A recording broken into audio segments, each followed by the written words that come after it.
I am the contrarian, and this is my world.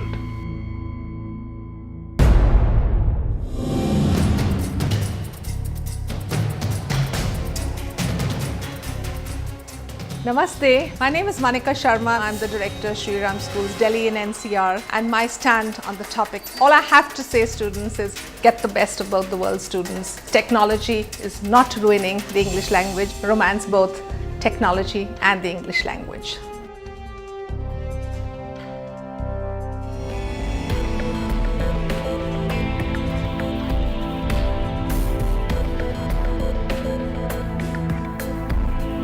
The world of emoticons, texting, abbreviations, slang, net speak, and all other kind of ways that we now express ourselves.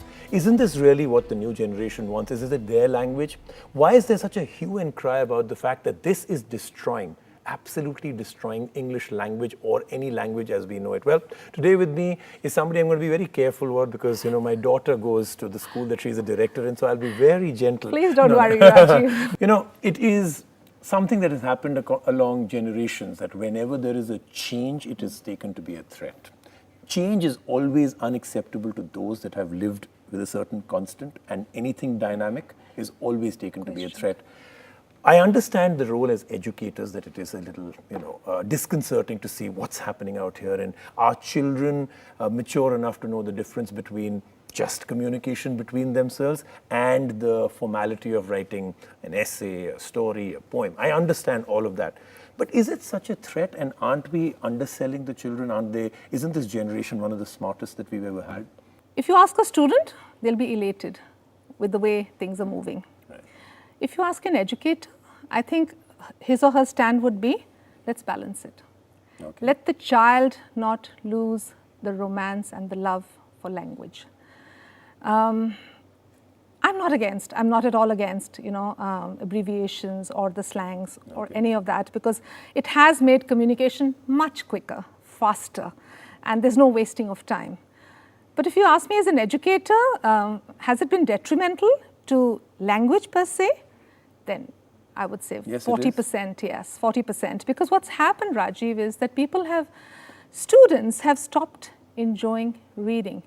Where is the Wordsworth and the Keats and Shakespeare and all of that and the romance that goes with it? Don't you believe that the world of emoticons is one of the most creative of all times? I mean, you've got to really think it out. Sometimes those emoticons that come, I can't figure it out. We can't I can't figure it out. And then when it is revealed as to what it is, I am shocked. Yeah. I mean, that takes imagination Yeah.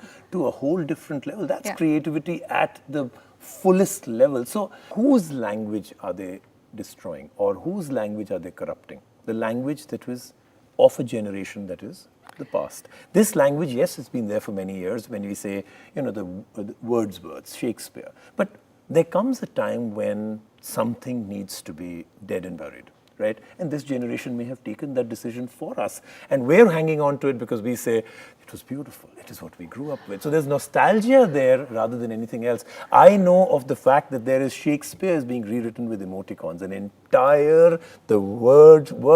The full works of Shakespeare as emoticons. I think it'll take more creativity than Shakespeare himself when he wrote it, right? I think there has to be a very fine balance. Okay.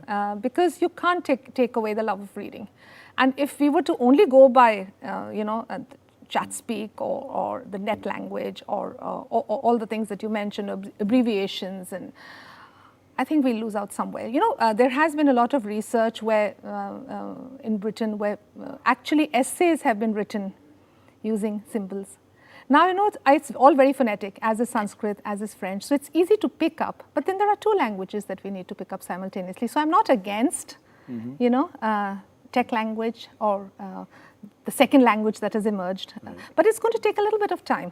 So I think technology, is the future. How can you ask an educator of this century to say, is technology there to stay, and does it aid language? It doesn't aid language, but it definitely is there to stay, to support the language. Do you believe that because of the kind of immediate gratification, instant communication, more people to talk to, better perspective, a larger number of people to actually debate with, to have opinion with, the generation right now are becoming that much better in the way they express themselves. I see a higher standard of debating. I see a higher standard of public speaking that is coming. And isn't that truly the final frontier? The writing, the reading, the knowledge must all culminate in how we talk and how we express ourselves. See, internet has been hugely empowering. So I don't say that that's all because, they've been reading up a lot, Okay. So yes, I see better debaters, I see better communicators, but I don't see the written language getting better. We see a lot of students coming in from all parts of the world. So be it their writing, be it their expression, be it their content, I see a dip, for sure. But in many ways, that may turn out to be a utopian dream because it is a utopian dream. That balance is almost impossible to achieve. But then what are educators for? But let's explore one more thing. And I speak to a lot of people. I go and talk in a lot of schools and colleges, and I get a lot of feedback back. They say it's more difficult today to communicate, even though we have more communication channels, because it's difficult to meet up between assignments, school, very few places where we can go alone. I mean, I can't go into a mall and meet my friends. So this has become our way to actually have private time with each other, and we want to spend time with our friends, but we don't want the hawk-eyed parents and educators always looking over our eyes. So this is us creating a language which we understand and hopefully get away with. I completely respect that. I didn't know there was something known as PIR, which is parent in room, or parent over my shoulder, or, and I knew about OMG and all of these, but I didn't know these acronyms existed for young students. So we have to respect that. When the first writing was happening, some of the best scholars and thinkers of that time were very threatened, and they said that's the end of humanity forever, because now that you don't have to memorize it, and you can write it down, the brain will become this dull, vegetative thing which will not be used at all. And look where writing got us. So maybe we're too close to the wood and not really seeing the entire forest and trees. Yes. So it could be that, it's a little bit of a threat. And believe me, there are times when I completely, I'm talking about the actual physical emotion that I go through. I cringe when I get certain messages from people, and I'm even talking my own generation. It's more style than anything. It's trying to belong, right? I cringe when I see some of the messages that this is terrible.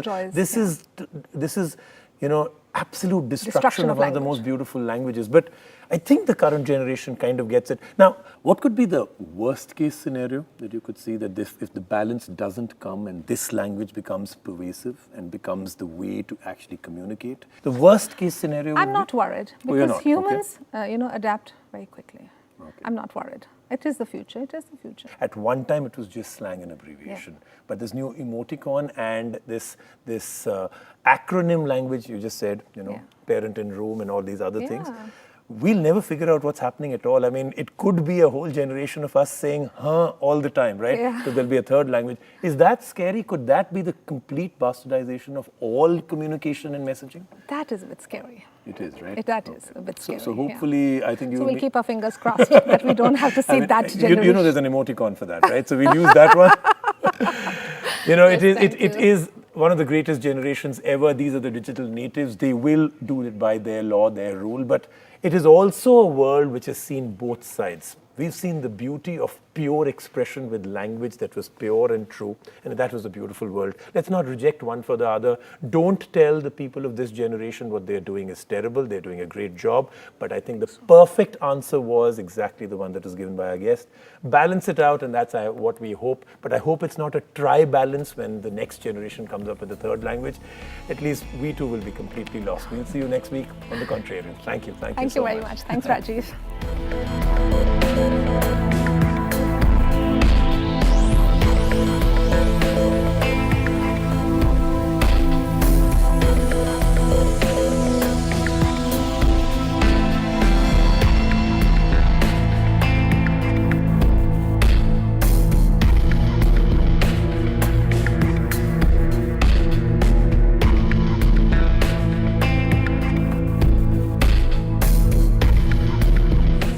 I am the contrarian, and this is my world.